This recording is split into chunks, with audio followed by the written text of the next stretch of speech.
Kenny from Hangar 51 here. Today we're going to build a Tri-Copter.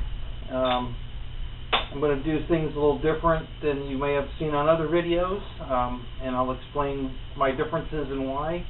But if you haven't been on YouTube looking at, there's a guy named Matt Hall, simplecopters.com. Very good videos. He does a great job. He has some great advice. So when you're done watching my video, go watch his. He's got a bunch of them out there, very informative, give you some good advice. So definitely go see Matt's stuff.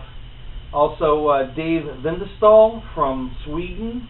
You can find him on RC Explorer, and also he has done some stuff for Flight Test. Also very informative stuff. Have different ideas on what to do, and I'm going to throw another idea in there. You just decide what works for you.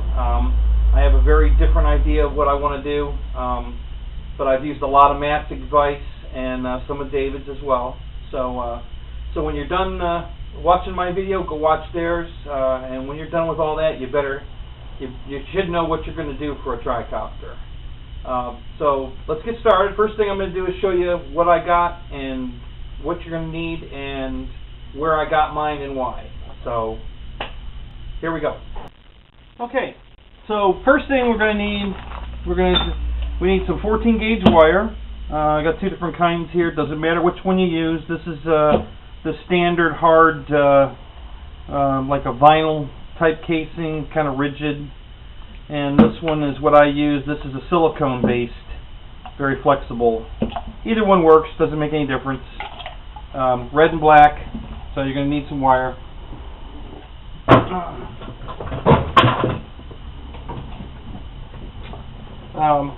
Four motors, well, three motors. I got four, I'll explain that. But three motors. These are 2212s, 1000 kV motors. I don't know what brand they are. They're a no-name brand because I bought them in a kit. I'm going to explain that here in a second. Speed controls. These are Simon K Flash 30 amp speed controls. Again, I got four of these. I'm only going to need three for the Tri-Copter, but my kit also, what I'm building is convertible to a V-tail, so it will need four. So you're going to need four eventually if you do a V-tail. Four propellers came in the kit as well. Four speed controls right here. Some heat shrink. This is for you, Matt. 3M. This is molding adhesive, molding and emblem adhesive. You were looking for black. You can get this in black or charcoal gray. This is the charcoal gray, very dark tape. It's almost black, but you can get it in black as well. 3M makes it. So you need some tape, solder. I'm using 1032 nylon bolts to hold mine together.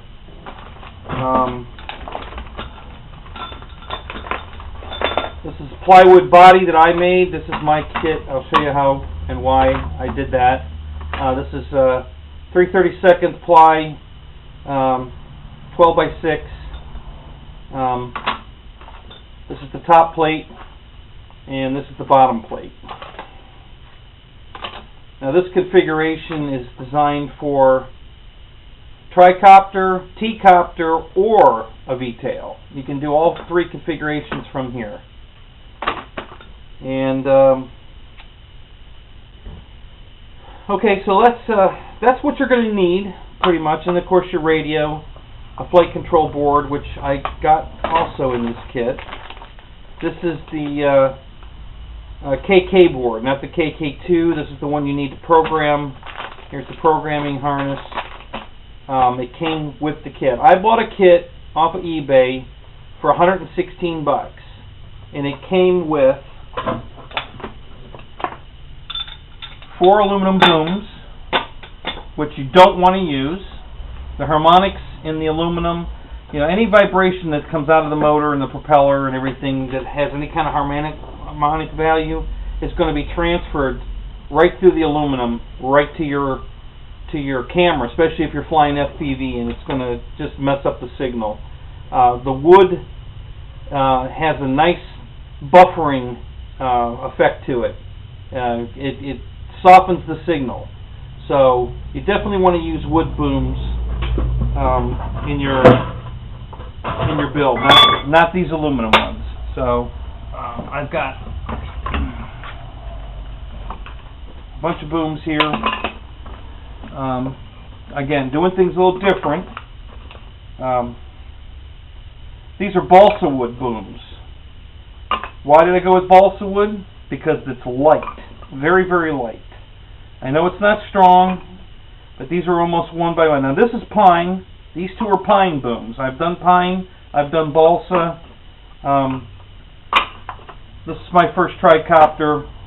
The balsa might turn out to be a bad idea. I did it for weight. I'm going to show you why. But if it's not strong enough, no problem. This is a pine wood boom. So I've also experimented with some lengths. I've got a bunch of them made. These are 12-inch.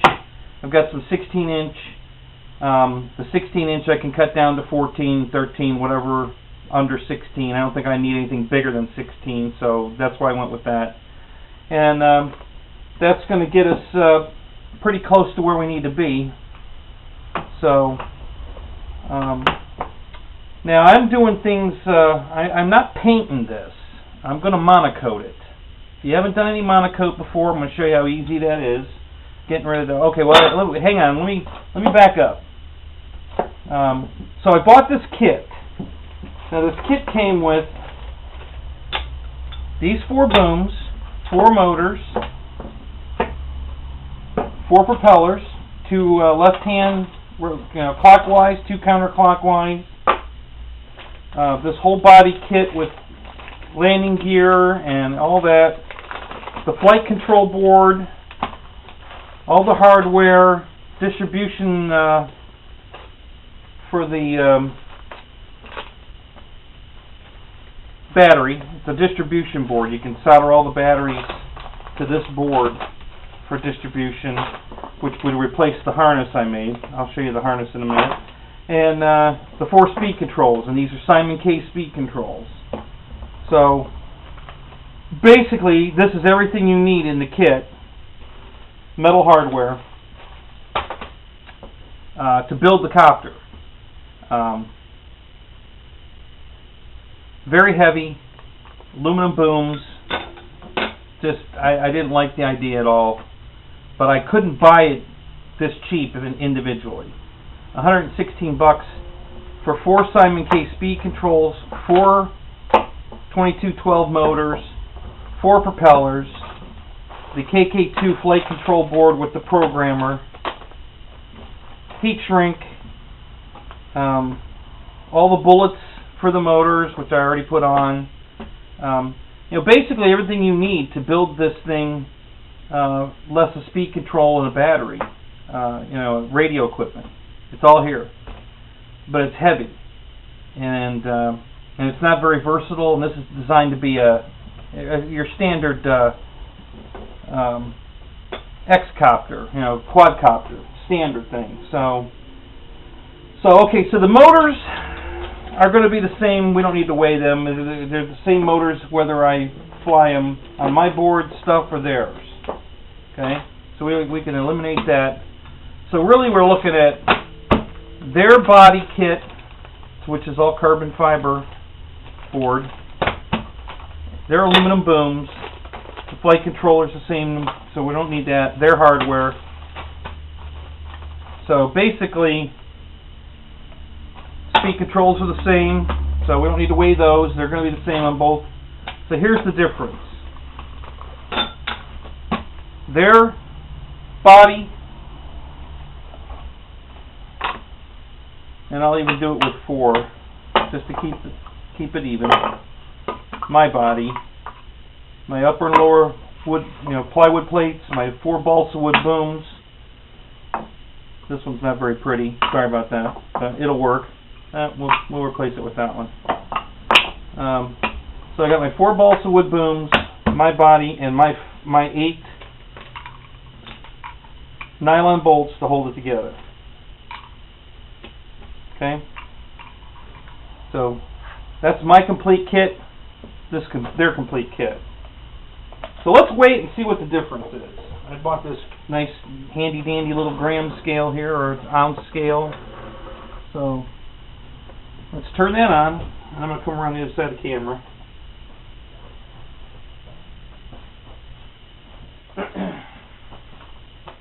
So it's in pounds and ounces right now. I'm going to change it to just ounces. And let's weigh their stuff. So let's start with the 4 booms. Let's put them this way so they're not blocking the display. There's the 4 booms. Their carbon fiber kit. Their hardware kit. This is the distribution board. That's not even actually all of it. There's another piece, but you get the idea. There's a huge difference. So we're at 13.95 ounces. Okay? 13.95 ounces for a bare body. No electronics, no motors, battery, nothing. That's just the bare. So that's weight that you got to carry on top of the rest. And if you're going to put a camera for FPV or whatever, that's just more weight. So that's theirs. Okay, now let's see what mine weighs. So here's my complete configuration. 9 ounces. 9.05. 9.05 ounces. That's a quad setup. We're building a Tri-Copter. I was going to remove one. So now I'm down to 8.25 for my Tri-Copter. 8.25 ounces versus their almost 14 ounces. So it's a huge difference in weight here. And that's mainly the reason I did this. Because weight equals flight time. The less weight, more flight time. So I'm doing everything I can to make it light. Durability is not a big issue right now. If I start stunting it like Matt does, he does an incredible job. You're really going to enjoy watching him if you haven't already seen it. But my first priority was weight because I want to make this an FPV rig. So durability, I mean, I can swap an arm out in seconds. So here's a balsa wood arm, here's the pine wood arm. The difference between the two is substantial. Okay, the balsa wood arm, 0.8 ounces. The pine arm, 2.2 ounces. So, huge difference. Physically, the same height. This is about a 1x1. And this is about a 3/4x1. The pine's a little harder. I've got it the height-wise because I wanted the distance between the boards, but they're already pre-drilled. But that's the difference. 2.2 for the pine versus 0.8 for the balsa. So there's a lot of the weight savings right there. If I'm not flying FPV and I'm going to stunt the thing, then we can put the pine ones on and that would be a little more durable. So the nylon bolts, why nylon? A weakest link. If I'm going to hit the ground and break something, these are like a couple bucks. I'd rather break the nylon bolt, have everything else saved. I don't have to make new booms. I don't have to make new body. Just replace a nylon bolt. So that's the reason for that. So let's get started with, I think we'll start with, let me show you how to monocoat one of these arms. It's a pretty simple process. So let's pick, we'll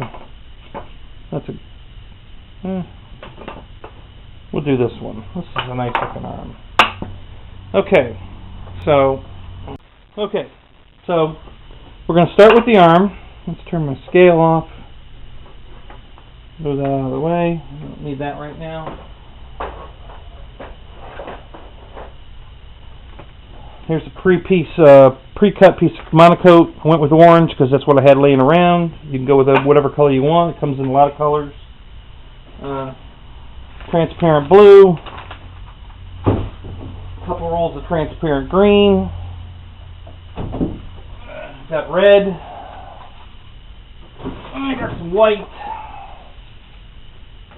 I went with orange because it's visible. It's high visibility. You're going to need either a regular household iron,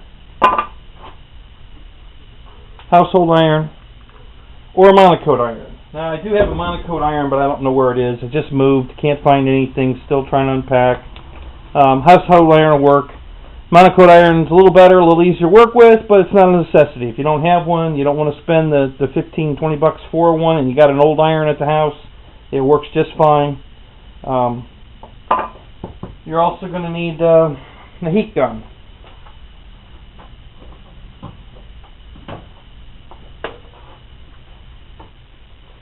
So I've got this heat gun from Harbor Freight. I think it was $12. I think it's a free giveaway when their coupon's out. So you might want to go with one of those. Okay. So this weighs nothing. We can get the scale back out, but I don't even know if it'll read. Versus paint.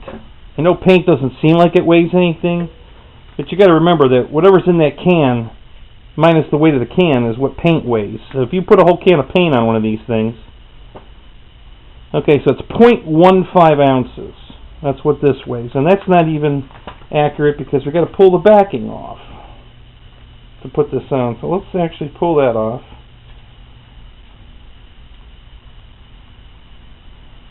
Hang on a second here. I bite my nails, no fingernails. So, okay. So we took the backing off, and now we're ready to go. 0.1. Okay, so 0.1 ounces. That's all this stuff weighs. Okay? So here's what you're going to do. You're going to wrap this around the boom. Okay? So here's what you do.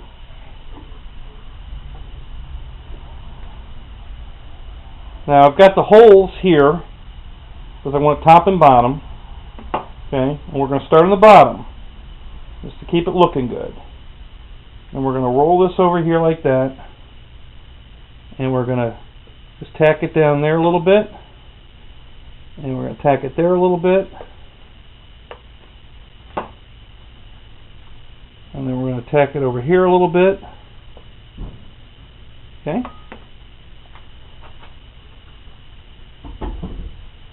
And then you just pull it around like this. Don't worry about the wrinkles. They're all going to go away here in a second. You wrap it around like that. And you heat it again. Okay. And then we're going to tack it down here on the end a little bit.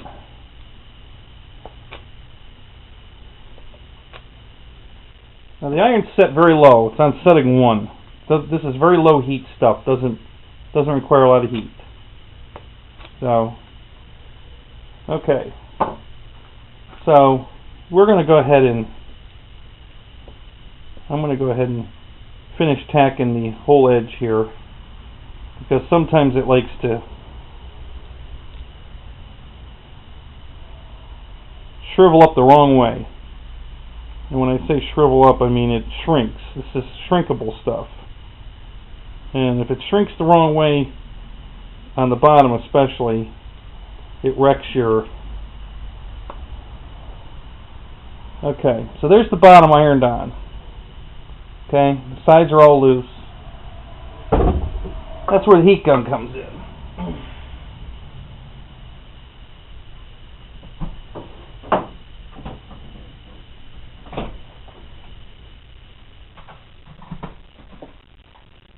Okay, so we turn the heat gun on,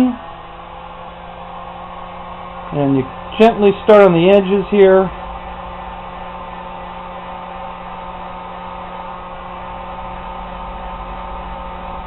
Now you can, if you want, you can fold this over, make cuts.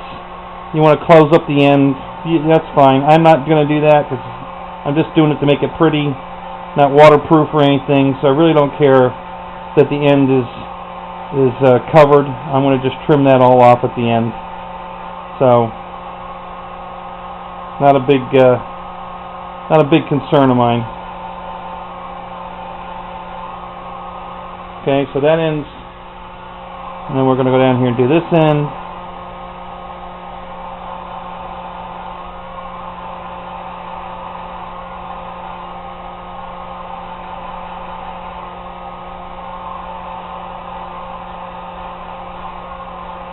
Okay, so now the ends are done.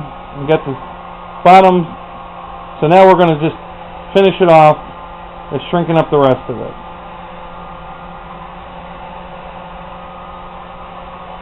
And you just work it around on each side. Try to pull it down evenly. It's not rocket science, guys. This is really easy stuff to do.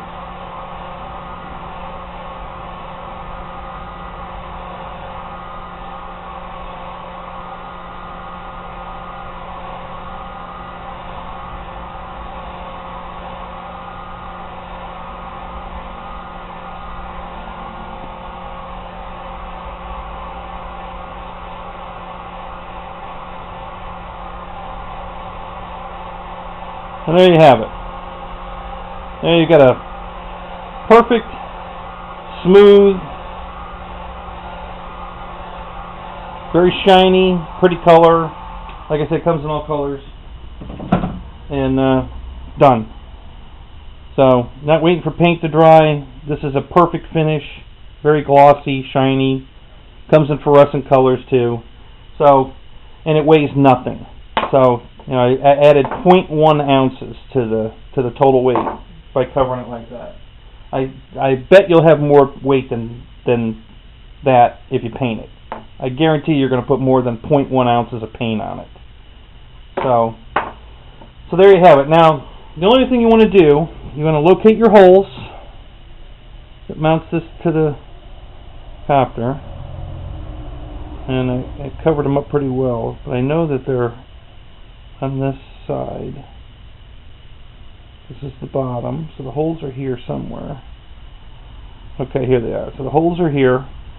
So this is the end that the motor's going on.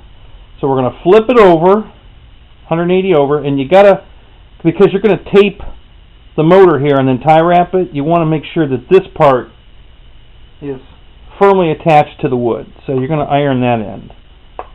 Couple strokes like that over the end, just to really iron that monocoat down to the wood so it's adhered to the wood really hard. The rest of it doesn't matter. It can be loose. It doesn't show. It's nice and tight. But where the motor's going to actually mount, you want that ironed on hard. So that's how you do that. Okay, and then we're going to just take a razor blade and trim off this excess. Get rid of this poor looking end. Pretty it up. Just take the razor blade and you trim that off. Just like that.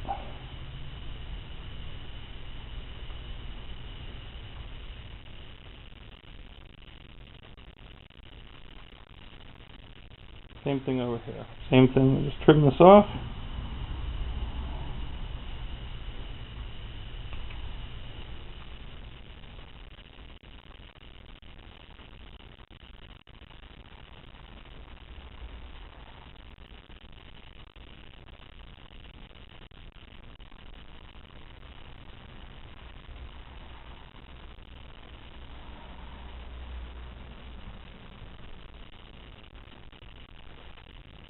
This stuff adds some strength to it too. It's not just for looks. This stuff is very, very tough when it's ironed on. They use it for monocoating a ribbed wing, a balsa ribbed wing, and it adds a lot of strength to the wing when you add this stuff to it. So it's not just for looks. But there you go. So now the ends are trimmed off. You know, looks good, and we got this ironed down to tape the motor to. So there you have it. So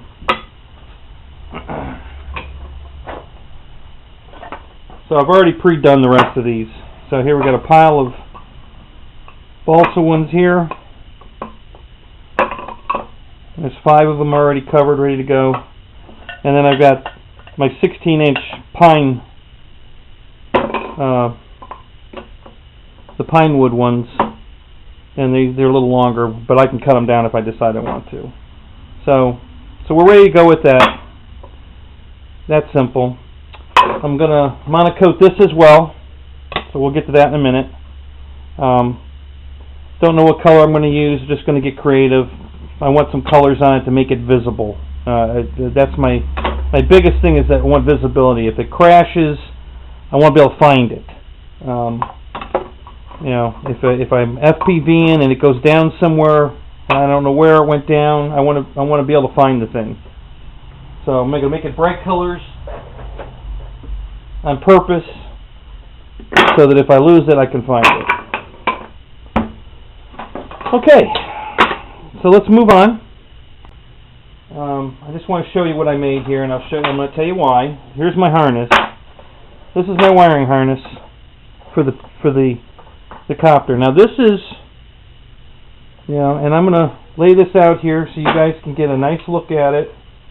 If you want to freeze frame the picture to figure out, you know, what I'm doing here. But this basically is a one harness fits all configuration, and I did that because, just like Matt, I don't want to solder any more than I have to, and I don't want to make more than one harness. I don't have any reason to hardwire the harness to the copter. If I built multiple copters, I can just take the harness out of one and put it in the next one. That's why it's got plugs on it. Okay, and I have extra plugs on it, and I'm going to show you why later. But this is, you know, so there's 2, 4, 6, there's 7 plugs on it. There's 4 that look like battery plugs, you know, what would come on the end of the battery, and 3 what the battery plugs into. And you're asking, why 4 and 3? I'm going to get to that. But there's a good picture of my layout. I'm going to show you how I made it. It's real simple.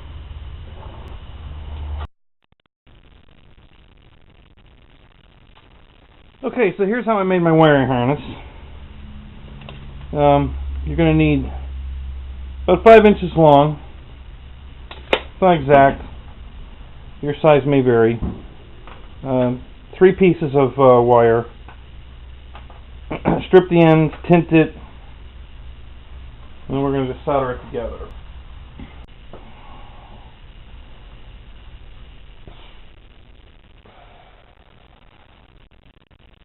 Actually, we'll just flip that over like that, put that like that.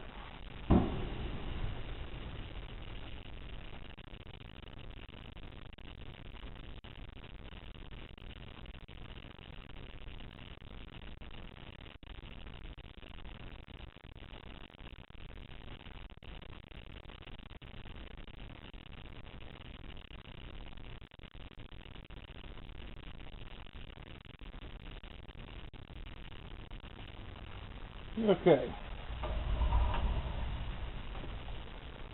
so let that set up.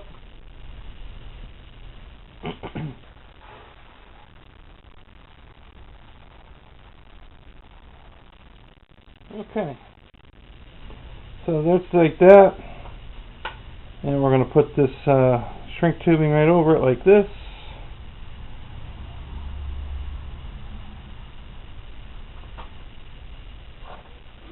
Heat gun.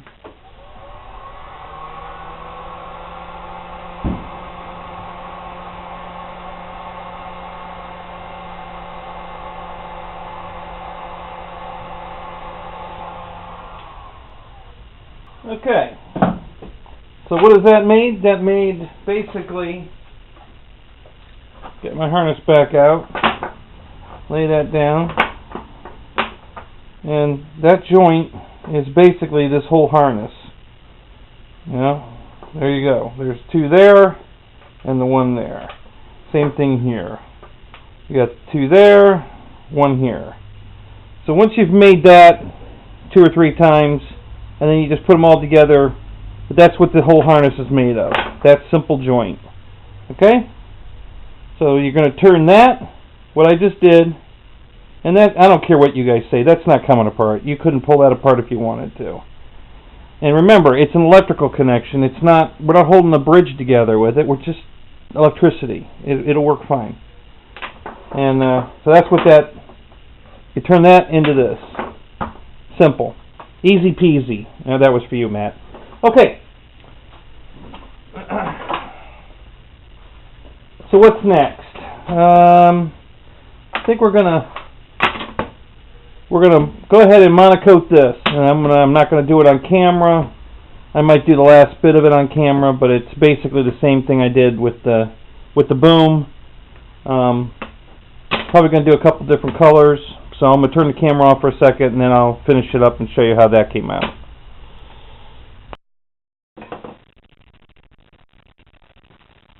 Okay, so I'm back.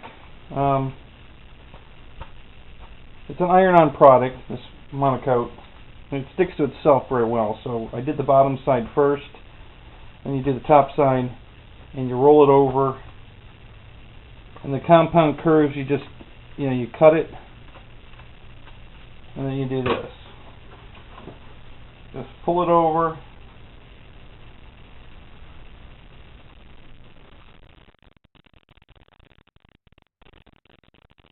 And iron it down. Pull the next one over.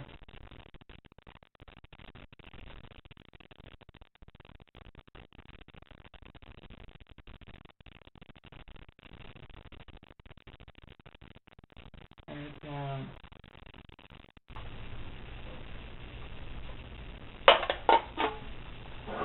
So let's do the corners.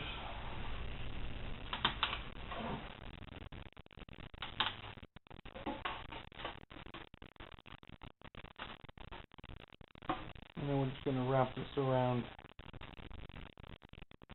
that.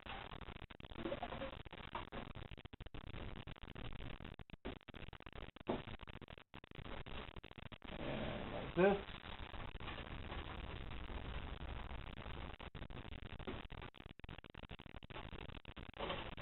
And like this.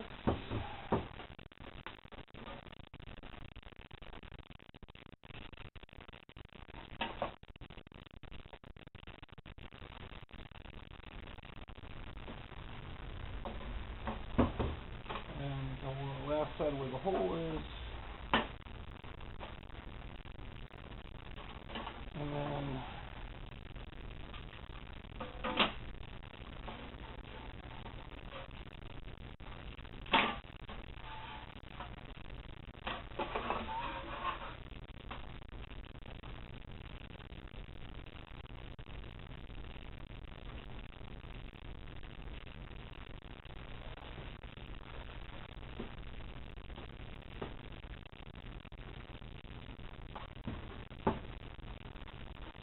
there you have a nice clean hole.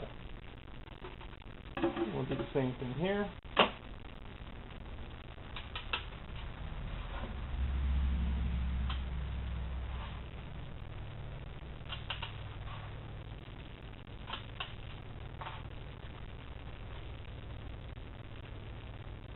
going to shorten these up a little bit.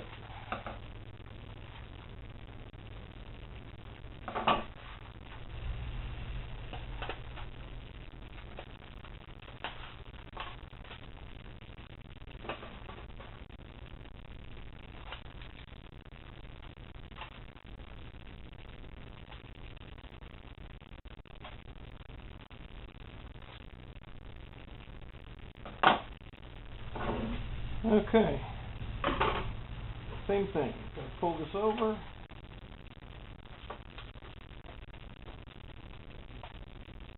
Take it down. Pull this one over.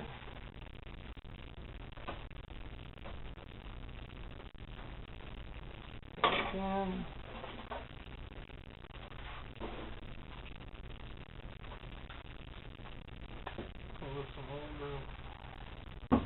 That didn't work out so good, but we'll fix that, no big deal.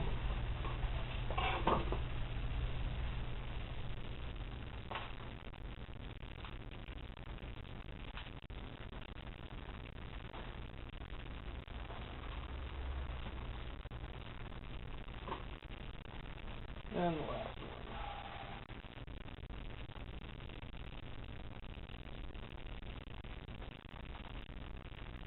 And same thing, I'm just gonna heat this up real good.